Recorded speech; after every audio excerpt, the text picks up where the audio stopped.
Hi, my name is Gregor.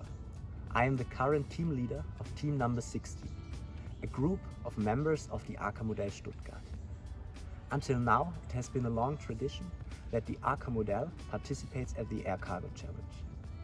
Our aim is, of course, to continue the series of good results the last teams were able to achieve. This time, the Corona crisis led to a lot of different circumstances. The postponement of the competition affected more available time to develop and build a plane. But of course not only for our team. Because we knew we would have to build an even more advanced plane to be able to compete, we decided to build a plane with movable Fowler flaps. This meant we could not just bank on our experience. We had to develop a new airfoil. Lukas, our former team leader, will tell you a little bit about the aerodynamics later. Also, the whole kinematics had to be developed from scratch. The Corona crisis also affected a lot of collisions in the time management of our team members. So we had to work as a group scattered all across Europe. Therefore, we held online team meetings, and every one of us had to work more autonomously due to the more difficult communication compared to meeting each other in the workshop, as it was the case last times. Before we start going into details of construction design, let's talk about numbers. Our plane has an overall length of about 1.35 meters from propeller to horizontal tail. Our wing is built in 4 parts with detachable winglets and has also the ability to extend a Fowler flap. The inner parts have a length of 450 mm and a chord of around 380 mm with an extended flap, 320 without. The outer parts are 650 mm long and have a chord of 165 with 140 without Fowler flaps at the outermost point. The combined span of the plane sums up to be around 2.3 meters. The height of our motor above ground is around 300 mm. The total height of ground to empennage is 570 mm. We estimated the weight of our plane to be around 1.75 kilograms. But after building, are actually closer to 2 kilos. We expected to load over 3 kilos of cargo for a total weight of over 5 kilos. Lastly, we simulated our maximum lift coefficient to be over 3, and wind tunnel tests showed a CLmax of 3.3. Once we came up with the idea of building a Fowler flap wing, we still had multiple questions to answer. One of them was how to build the aileron system. One solution would have been to build the ailerons into the outer wing in a conventional way and to have the Fowler flaps only in the inner segment. But we came up with a solution to have the Fowler flaps across the whole wingspan with the ailerons built into the outer flap, combining optimal takeoff performance with good maneuverability. We also had to find a suitable airfoil for our wing. And we quickly realized that there were very limited information on Fowler flaps for low Reynolds numbers. Therefore, we had to design our own airfoil. To limit the complexity of this task, we decided to add a flap to the airfoil of our existing 2017 aircraft, limiting the variables to the shape of the leading edge of the flap and its extended position. Using numerical simulation tools, we could then improve iteratively on our design until we felt satisfied with its performance.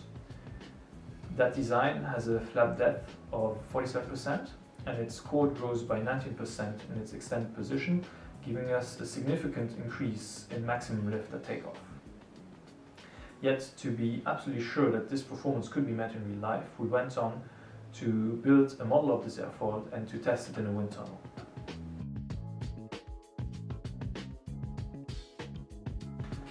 In hindsight, it was the mechanical design of the flap system that was the most complicated. The overall idea was to have the flaps actuated by a system of levers and push rods, and the flaps would slide on ball bearings in tracks. But because of the swept back shape of the outer wing, the motion of the outer flap is not a pure translation.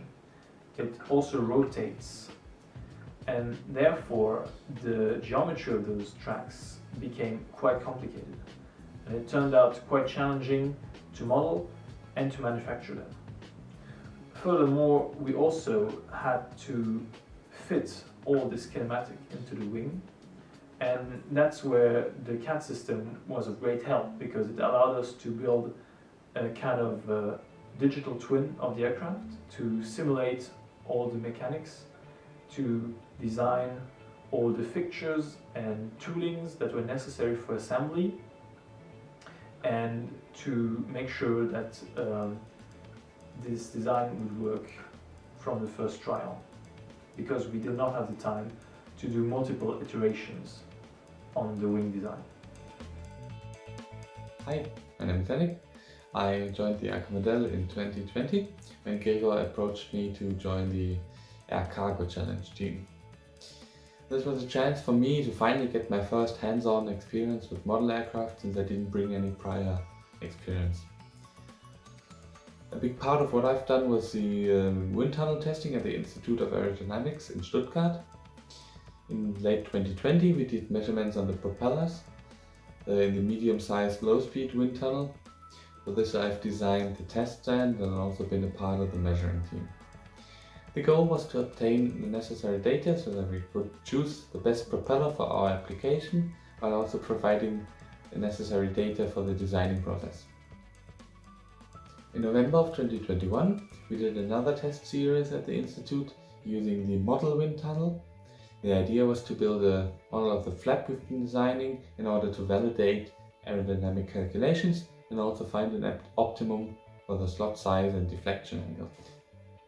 For the propeller testing, we used a load cell to measure the thrust and a data logger to get more electrical parameters. And we were measuring at the performance at various air speeds.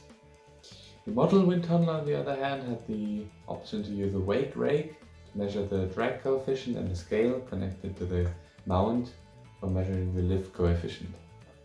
And we have systematically tested all the relevant combinations of slot size and deflection angle and angles of attack around the maximum lift coefficient. And since the inner and outer flap are of different sizes, we had to do all the test runs at Reynolds numbers of 100,000 and 150,000. Probably the most challenging part was setting up the model wind tunnel in the first place, because it hasn't been operational for over 2 years now. Also, there was a lack of documentation on how to operate the tunnel and the measuring equipment. Luckily though, we had help from an employee at the Institute who assisted us in troubleshooting and setting up all the equipment. Working in the ACC team was the ideal chance for getting to know the club and my fellow club members, while I also got to learn all about the manufacturing techniques and design and the testing, so that I could apply and expand the theoretical knowledge from university. All in all, it was a very positive experience for me, and I can only encourage everyone to join the club and be a part of the Air Cargo Challenge. The manufacturing of our plane was really rich in variety, because it is built with various different building techniques to get the best overall performance. This gave every team member the opportunity to bring their own experiences, as well as every one of us was able to learn new skills. The fuselage and the wings are, for example, built in full composite with CNC milled negative molds. For the correct positioning of all inserts, we produced some extra tools. This was especially important for the correct function of the kinematics. Because of their complex geometry, the building of the tracks in which the bearings of the flaps moved caused some difficulties. In the end, we 3D printed molds with a resin 3D printer.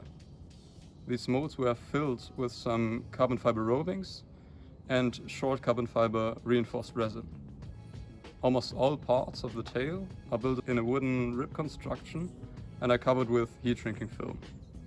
This classic building technique has the advantage to be very light in such applications.